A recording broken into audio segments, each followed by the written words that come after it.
എന്താണ് മുനമ്പത്തെ വഖഫ് ഭൂമി പ്രശ്നം? സത്യവും മിഥ്യയും. വഖഫ് സ്വത്തുക്കളുടെ കയ്യേറ്റത്തെക്കുറിച്ച് പഠിക്കാൻ 2007 VS അച്യുതാനന്ദൻ സർക്കാർ നിയോഗിച്ച ജസ്റ്റിസ് MA നിസാർ കമ്മീഷന്റെ റിപ്പോർട്ട് പുറത്തുവന്നതോടെയാണ് ഇപ്പോഴത്തെ പ്രശ്നങ്ങൾ തുടങ്ങുന്നത്.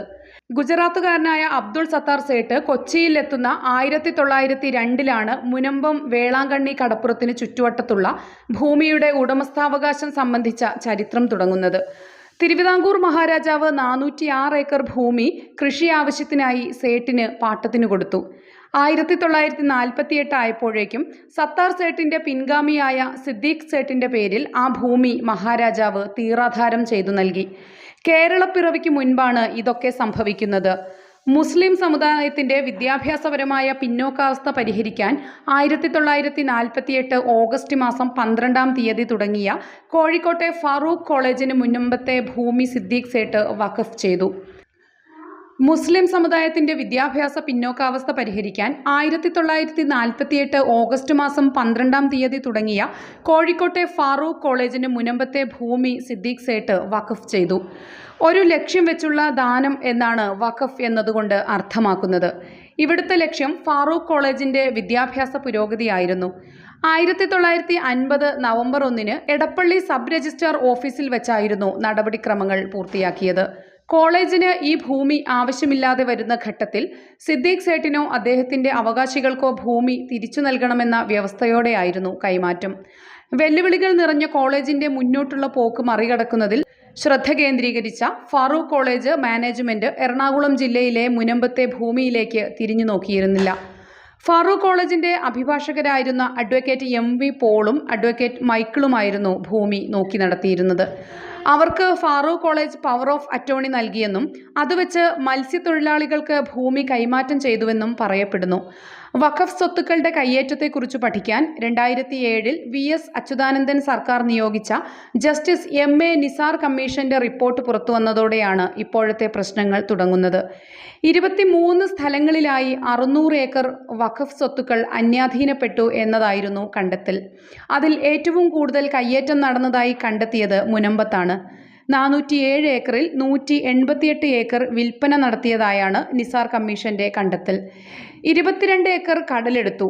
196 ഏക്കർ ബാക്കി കിടപ്പുണ്ടെന്നും പറയുന്നു. ഈ റിപ്പോർട്ട് 2010 അംഗീകരിച്ച സർക്കാർ തുടർ നടപടികൾക്ക് നിർദ്ദേശം നൽകി. ഞങ്ങൾക്ക് വഖഫായി കിട്ടിയ ഭൂമി കാണാനില്ലെന്ന പരാതി ഫാറൂഖ് കോളേജ് നൽകിയതിന്റെ അടിസ്ഥാനത്തിലൊന്നുമല്ല നിസാർ കമ്മീഷന്റെ കണ്ടെത്തലെന്ന് ഓർക്കണം. ഇപ്പോഴും ആ ഭൂമി തിരിച്ചുപിടിക്കണമെന്ന നിലപാട് ഫാറൂഖ് കോളേജിന് ഇല്ലതാനും. വഖഫ് ബോർഡിനും അങ്ങനെ ഒരു ആവശ്യമില്ല. വിഷയങ്ങൾ കുടിയൊഴിപ്പിക്കപ്പെടുന്നു എന്നൊക്കെ തന്നെ ഒരു ചർച്ച വരുന്നത്. കുടിയൊഴിപ്പിക്കാൻ ഈ നാളിതുവരെ വഖഫ് ബോർഡിൽ നിന്ന് ഒരു ഉദ്യോഗസ്ഥനും ഒരു നടപടി നടത്തി ഇറങ്ങിപ്പോകണം എന്നൊരു സീൻ ഉണ്ടായിട്ടില്ല. അവിടെ നമ്മൾ ഹിയറിങ്ങിന് വിളിക്കുകയാണ്. വഖഫ് ബോർഡിന്റെ നിയമപരമായ ഉത്തരവാദിത്തമാണ് ഹിയറിങ്ങിന് വിളിച്ച് അവരെ കേൾക്കല്. ഇത്ര മാത്രമേ ചെയ്യുന്നുള്ളൂ. ആ ഹിയറിങ്ങിന്റെ അവസാന തീർപ്പ് എന്താണ്, ആ തീർപ്പിനനുസരിച്ചിട്ട് നമ്മൾ തീരുമാനം എടുക്കുമെന്നല്ലാതെ വേറെ ഒന്നും കേൾക്കുന്നതൊന്നും ശരിയല്ല. ബോർഡ് അങ്ങനെ ഒരു അഗ്രസീവ് ആയിട്ടുള്ള ഒരു സ്റ്റെപ്സും ബോർഡ് നടത്തിയിട്ടില്ല.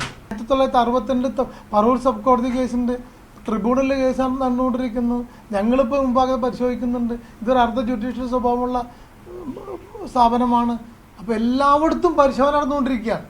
ജുഡീഷ്യറിയിലും ബോർഡിലും എല്ലായിടത്തും സുപ്രീം കോടതി വരെ പരിശോധന നടത്തിക്കൊണ്ടിരിക്കുക. അപ്പോൾ ആ നിയമപരമായ പരിശോധനയുടെ അന്തിമ ഫലം എന്താണ്, അതിനനുസരിച്ച് ബോർഡ് പ്രവർത്തിക്കുന്നു എന്നല്ലാതെ ബോർഡ് ഒരു പ്രത്യേക ഒരു തീരുമാനം എടുത്ത് നാളെ കുടിയിറക്കുന്നു, ആ ബോർഡ് ഈ വസ്തു മുഴുവൻ ബോർഡ് കൈവശം വെക്കുന്നു എന്നൊന്നുമില്ലല്ലോ നമ്മൾ ചെയ്യുന്നത്. വഖഫ് സംരക്ഷണ സമിതി എന്ന കൂട്ടായ്മയാണ് ഭൂമി തിരിച്ചുപിടിക്കണമെന്നാവശ്യപ്പെട്ട് കോടതിയെ സമീപിച്ചത്. എറണാകുളത്തുള്ള കുറച്ച് ആളുകളാണ് കൂട്ടായ്മയ്ക്ക് പിന്നിൽ. എന്നാൽ ഇതിൽ നിന്നും സാമുദായിക ചേരിതിരിവുണ്ടാക്കി രാഷ്ട്രീയ ലാഭം ഉണ്ടാക്കാൻ ഇറങ്ങിയിരിക്കുന്നത് വർഗീയ സംഘടനകൾ മാത്രമല്ല, അവരോട് ചാരി നിന്ന് നേട്ടം കൊയ്യാൻ VD സതീശനെ പോലെയുള്ള ചില രാഷ്ട്രീയ നേതാക്കളുമുണ്ടെന്നതാണ് ആശങ്കപ്പെടുത്തുന്നത്.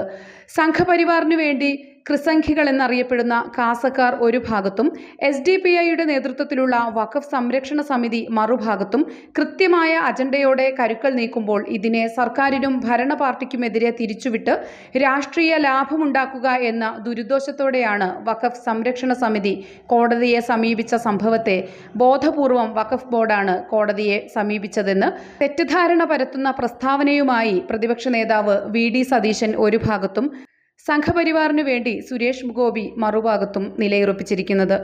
മുനമ്പത്തെ പ്രശ്നം അനാവശ്യമായി സംസ്ഥാന സർക്കാരും ഈ വഖഫ് ബോർഡും ഉണ്ടാക്കിയിരിക്കുകയാണ്. BJPക്ക് കേരളത്തിൽ ഒരു സ്പേസ് ഉണ്ടാക്കി കൊടുക്കാൻ, മതപരമായ ഭിന്നിപ്പുണ്ടാക്കാൻ മാത്രമാണ് കേരളത്തിൻ്റെ വഖഫ് ബോർഡിൻ്റെ ഈ നിലപാട് സ്വീകരിക്കുക. ഇപ്പോൾ വില്ലൻ ആരാണ് എന്ന് വളരെ കൃത്യമായി വ്യക്തമായി. വില്ലൻ സംസ്ഥാന ഗവൺമെൻറ്റും സംസ്ഥാന വഖഫ് ബോർഡുമാണ്. അവരാ തീരുമാനത്തിൽ നിന്ന് പിന്മാറണം. സർവകക്ഷി യോഗം വിളിച്ചു കൂട്ടി ഈ കാര്യത്തിൽ തീരുമാനം ഉണ്ടാകണം. ഞങ്ങൾ നിലപാടെടുത്തിരിക്കുന്നത് ഇത് അവിടെ ജീവിക്കുന്ന ആളുകൾക്ക് അവകാശപ്പെട്ടതാണ് ആ ഭൂമി. അവർക്ക് എല്ലാ കാലത്തേക്കും പെർമനൻ്റ് ആയിട്ടുള്ള ഒരു ലീഗൽ ടൈറ്റിൽ കൊടുക്കണം എന്നാണ് ഞങ്ങളുടെ നിലപാട്. കേരളത്തിലെ മുസ്ലിം സംഘടനകൾ എല്ലാം യോഗം ചേർന്ന് ഈ തീരുമാനമെടുത്തു. പാണക്കാട് തങ്ങളും PK കുഞ്ഞാലിക്കുട്ടി സാഹിബും അടക്കമുള്ള മുസ്ലിം ലീഗ് നേതാക്കന്മാർ പറഞ്ഞു അവരെ കുടിയൊഴിപ്പിക്കരുത്, ഈ പ്രശ്നം സർക്കാരിന് തീർക്കാൻ പറ്റും.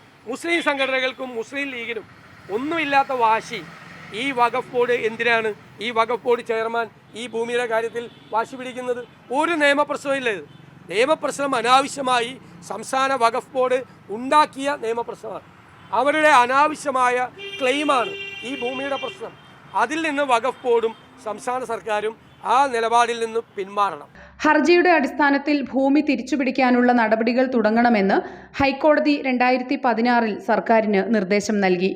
മനുഷ്യാവകാശ പ്രശ്നമെന്ന നിലയിൽ മുനമ്പത്തുകാർക്ക് കരമടയ്ക്കാനുള്ള അനുമതി റവന്യൂ വകുപ്പ് നൽകിയെന്നും വഖഫ് സംരക്ഷണ സമിതിയുടെ ഹർജിയിൽ സർക്കാർ തീരുമാനത്തിന് കോടതി സ്റ്റേ നൽകി. ഇതോടെ ഭൂമിയുടെ ക്രയവിക്രയം മാത്രമല്ല, പണയപ്പെടുത്തി ലോൺ എടുക്കാൻ പോലും പറ്റാത്ത സ്ഥിതിയായി ഇവിടെയുള്ള മനുഷ്യർ. എന്നാൽ ഇവിടെയും വഖഫ് സംരക്ഷണ സമിതി നൽകിയ പരാതി വഖഫ് ബോർഡാണ് നൽകിയത് എന്ന തരത്തിൽ പ്രതിപക്ഷ നേതാവ് നിരന്തരം ബോധപൂർവം വഴിതിരിച്ചുവിടുന്നത് ദുരൂഹമാണ്. SDPIയെയും PDPയും ഒഴിച്ചുള്ള മുസ്ലിം രാഷ്ട്രീയ പാർട്ടികളും സംഘടനകളും മുനമ്പത്ത് നിന്ന് ഒരാളെയും കുടിയൊഴിപ്പിക്കാതെ പ്രശ്നം പരിഹരിക്കണമെന്ന് വ്യക്തമാക്കിയിട്ടുണ്ട്. സർക്കാരും പ്രതിപക്ഷവും സമാന നിലപാടാണ് സ്വീകരിച്ചിരിക്കുന്നത്.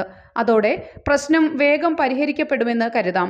അപ്പോഴുള്ള മറ്റൊരു പ്രധാന പ്രശ്നം, ഫാറൂഖ് കോളേജിന് ഭൂമി ആവശ്യമില്ലാതെ വന്നാൽ തിരിച്ചെടുക്കാമെന്ന ക്ലോസ് സിദ്ദീഖ് സേട്ട് വെച്ചിരുന്നതിനാൽ സേട്ടിന്റെ അനന്തരാവകാശികളിൽ ആരെങ്കിലും ഒരാൾ അവകാശവാദം ഉന്നയിച്ചു വരികയോ കോടതിയെ സമീപിക്കുകയോ ചെയ്താൽ എല്ലാം തകിടം മറിയുമോ എന്നതാണ്. 600-നടുത്ത് വരുന്ന കുടുംബങ്ങൾ പെരുവഴിയിലേക്ക് ഇറങ്ങേണ്ടി വരുമോ എന്ന് ആശങ്കപ്പെട്ട് കഴിയുന്ന പ്രശ്നമാണിത്. മനുഷ്യാവകാശ പ്രശ്നം എന്ന നിലയിൽ ഈ വിഷയത്തെ എല്ലാവരും അഡ്രസ് ചെയ്യുന്നത് നല്ല കാര്യം. ഇതിനിടയിൽ മുസ്ലിം സമുദായവും ക്രൈസ്തവരായ ലത്തീൻ കത്തോലിക്കരും തമ്മിലുള്ള വിഷയമായി ഇതിനെ വഴിതിരിച്ചു വിടാനുള്ള ശ്രമം നടക്കുന്നുണ്ട്. പ്രത്യേകിച്ച് BJP ക്രൈസ്തവരിലേക്ക് കയറിപ്പോകാനുള്ള വഴിയായി ഇതിനെ കാണുന്നു. അത് തിരിച്ചറിഞ്ഞ് ഒരാളെ പോലും കുടിയിറക്കാതെയുള്ള പ്രശ്നപരിഹാരം ഉണ്ടാവട്ടെ.